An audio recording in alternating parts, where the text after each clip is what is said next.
આણંદ જિલ્લાના પેટલાદ તાલુકાના દંતાલી ગામના સચ્ચિદાનંદ આશ્રમના મહંત શ્રી સચ્ચિદાનંદ સ્વામીએ આજ રોજ એસએસ હોસ્પિટલ પેટલાદ ખાતેથી 60 વર્ષથી વધારે ઉંમરના પ્રથમ લાભાર્થી બની કોવિડ-19ની પ્રથમ રસી મુકાવી અને સામાન્ય જનતાને વેક્સિન મૂકવા પ્રેરિત કર્યા હતા।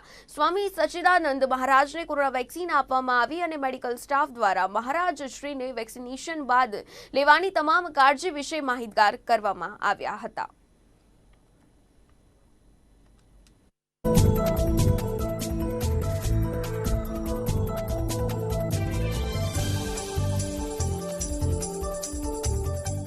અત્યારે દેશમાં કોરોના મહામારીનો પ્રકોપ ચાલી રહ્યો છે।